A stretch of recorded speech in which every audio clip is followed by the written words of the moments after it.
இன்னொரு பக்கம் எஸ்ஐ அனுப்பி வேன் கிளம்பி வந்த ஏரியாவுக்கு போய் விசாரிக்க சொல்ல அவங்க வந்து வேனோட போட்டோவை காட்டி விசாரிக்கிறாரு. எங்கேயும் பெருசா லீடு கிடைக்க மாட்டேங்குது. அப்ப அங்க ஒரு மெக்கானிக் ஷாப்பை பார்த்தவர் அங்க வந்து விசாரிக்க மெக்கானிக் இந்த வேன் ஒரு வாரமா இங்கதான் இருந்துச்சுன்னு சொல்றான். டிரைவர் வேனை இங்க சர்வீஸ்க்கு கொண்டு வந்திருக்கான். ஆனா வண்டி ரொம்ப பழைய மாடல், ஸ்பேர் பார்ட்ஸ் கிடைக்கிறதெல்லாம் ரொம்ப கஷ்டம், சரி பண்றதுக்கு கொஞ்சம் டைம் ஆகும்னு சொன்னதால டிரைவரும் சரி பண்ணி வைக்க சொல்லிட்டு ஒரு வாரம் கழிச்சு தான் எடுத்துட்டு போயிருக்கான். அது பார்த்தா ஆக்சிடென்ட் ஆனது, வேன் இங்க இருந்து கிளம்புனது சிசிடிவில பார்த்ததுன்னு எல்லாத்த கூடயே கனெக்ட் ஆகுதுங்க. இவங்க இங்க மெக்கானிக் ஷாப்ல விசாரிச்சுட்டு இருக்கப்ப கரெக்டா அங்க ஒரு ஆம்னி வேன் வருது. ஆனா உள்ள போலீஸ பார்த்தோன்னா அப்படியே ரிவர்ஸ் எடுத்து போயிடுது. மாறிங்கிற ஒரு கேரக்டர் தானே அதுல வந்தது. அந்த ரோல் ஜெகன் தான் பண்ணியிருக்காரு. இப்படி கிடைக்கிற லீடர் எல்லாம் வச்சு ஒரு பக்கம் விசாரணை போயிட்டு இருக்க அப்பதான் கரெக்டா வேன்ல செத்தவங்களோட போஸ்ட்மார்ட்டம் ரிப்போர்ட் வருது. செத்து போன 3 லேடிஸ் ஒரு ஜென்ஸ்ல அந்த ஜென்ஸ் பிளாஸ்டுக்கு முன்னாடியே குத்தப்பட்டு செத்துட்டான். 3 லேடிஸ்ல ஒரு லேடி பிளாஸ்டுக்கு 2 மணி நேரத்துக்கு முன்னாடியே அடிபட்டு இறந்துட்டாங்கன்னு டாக்டர் சொல்றாரு. சரி, ஏதாவது ரேப் கேஸா இருக்கும்னு பார்த்தா அதெல்லாம் எதுவுமே கிடையாது, அவங்க எல்லாருமே கண்டிப்பட்டது தான் சொல்றாரு. ஆனா இதுல ஹைலைட் என்னன்னா 3 பேருக்கும் ஒரு ஒத்துமை இருக்கு.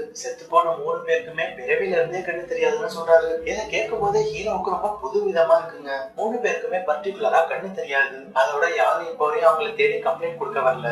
இது எல்லாத்தையும் வச்சு பார்க்கும்போது அவங்க கண்டிப்பா ஆர்பன்ஸா தான் இருக்கணும் அப்படின்னு ஹீரோ முடிவு பண்றாரு. அதனால தனித்தனி டீமா பிரிஞ்சு ஊர்ல இருக்கிற எல்லா ஆசிரமத்துக்கும் போய் மேலதிகாரியோட பர்மிஷன் லெட்டரோட ஆசிரமத்துல இருக்கிறவங்களோட பர்சனல் டேட்டாஸ் எல்லாம் வாங்க ஆரம்பிக்கிறாங்க. ஏன்னா அந்த டேட்டால கைரேகை, பிளட் குரூப்னு ஏதாவது ஒரு வகையில லீட் கிடைக்கும்ல, அதான் எல்லா ஆசிரமத்திலயும் அதை போய் கலெக்ட் பண்றாங்க. இப்படி வரிசையா போயிட்டு இருக்கப்ப கருணை கோயில் ஒரு ஆசிரமத்துல மட்டும் இந்த லிஸ்ட கொடுக்க மாட்டாங்க. அதனால ஹீரோவே நேர்ல வந்து மதர் கிட்ட லிஸ்ட் கேட்க அவங்க, நான் என்னோட ஓனர் சொல்லாம எதுவும் பண்ண முடியாது சார், அவரு இப்போ ஒரு வேலையா வெளிநாட்டுக்கு போயிருக்காரு, வரதுக்கு 2 வாரம் ஆகும்னு சொல்றாங்க. ஆனா ஹீரோ எனக்கு அது வரையெல்லாம் டைம் இல்லைன்னு சொல்லி மேலதிகாரி எல்லா ஆசிரமங்களுக்கும் ஆர்டர் கொடுத்த லெட்டரை காட்டி எனக்கு உடனே லிஸ்ட் வேணும்னு கேக்குறாரு. அதனால அவங்களும் வேற வழி இல்லாம உடனே கொடுத்துடுறாங்க.